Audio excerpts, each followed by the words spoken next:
students, welcome to our additional Brain Booster Classics. আজি আমি এই ভিডিঅ'ত ক্লাছ 9 ৰ চেপ্টাৰ 6 6.2 এক্সাৰসাইজ কৰাম। তাৰে আমি এক নম্বৰ কোৱেশ্চনটো এই ভিডিঅ'ত কৰিম। এক নম্বৰ কোৱেশ্চনটো ফিগাৰটো যিটো দিয়া আছে মাৰ্কিলছে তোমালোকে x এংগুল আৰু y এংগুলটো আমাক ফাইন্ড আউট কৰিব দিছে, উলিয়াব দিছে। আৰু কৈছে যে AB আৰু CD দুডাল ৰেখা এডাল সমান্তৰাল প্যাৰেলাল, ওকে? এটি কি কি দিব উলিয়াব দিছে পাতি লওঁ। x ইকুৱেল কৰিছে কিমান আৰু y ইকুৱেল আৰু কৈছে যে AB parallel C, okay, no problem. এতিয়া আমি কেন্দ্ৰ আৰম্ভণি কৰিব লাগিব। এতিয়া চোৱা, যদি আমি এই লাইনডালৰ নামটা দি লওঁ সাপোজ G8, ঠিক আছে? বাকি সব বাদ দিওঁ আৰু ইয়াতো এটা নাম বিলাক দি লওঁ E, এইটো কোন ধৰি লওক F, দেই। এতিয়া আমি চাবলৈ গ'লে AE তাৰ ওপৰত আছে GH ৰ ওপৰত, হয়নে? চাবলৈ গ'লে এনেকে আঁকি দিলে তোমালোকে ডাইৰেক্ট ধৰিব পাৰিবা এডাল যদি AE হয় তাৰ ওপৰত আছে GH ৰ ওপৰত আছে। তো এটা এটা ৰৈখিক জোৰ হ'ল, ৰৈখিক কোণৰ সৃষ্টি কৰিলে এই দুটা এংগুল মিলি কোণ দুটা মিলি এটা ৰৈখিক জোৰ সৃষ্টি কৰিলে। সেইকাৰণে এই দুটা মিলি কিমান হ'ব লাগিব? ৰৈখিক জোৰ যিহেতু ইহঁত দুটা কোণৰ যোগফল কিমান হ'ব লাগিব? 180। এতিয়া যিহেতু এটা কোণ দিয়া হৈ আছে 50, সেইটো কোণ আমি উলিয়াব পাৰিম।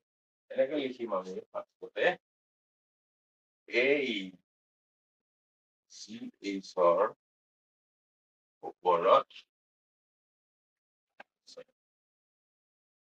ঠিক আছে? ইয়াৰ পিছত লিখিবা সেয়েহে angle AEC,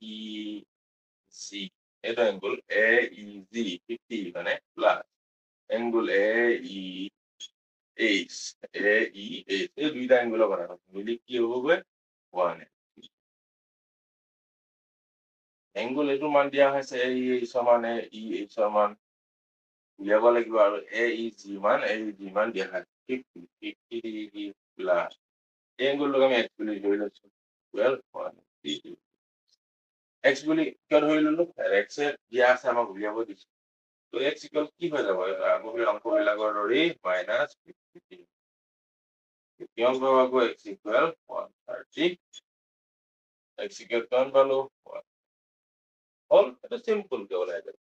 ওকে, নো এতিয়া আৰু এটা বস্তু চোৱা, তোমালোকে ইন্ট্ৰডাকচন ভিডিঅ'টো ভালদৰে চাই ল'বা, এতিয়া অংকবিলাক বুজি যাবলৈ বহুত ইজি হ'ব।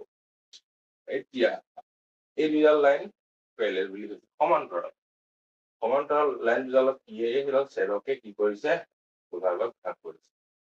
তো ছেদকৰ এইপিনে এই দুটা অন্তঃকোণ হ'ল, দুইটা অন্তঃকোণ।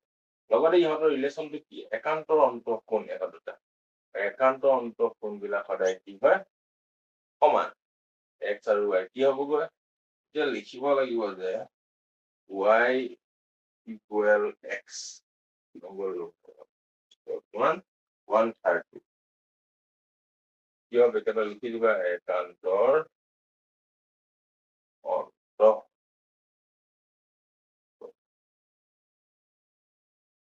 আৰু এইটো লিখিবা ৰৈখিক জোৰ। কেইটা লিখি দিবা দেই। একান্ত অন্তঃকোণ হোৱাৰ বাবে y ইকুৱেল কিমান হ'ব? হৈ গ'ল। ফাইনাল এই দুটাই কৰিব দিছিল x আৰু y 130।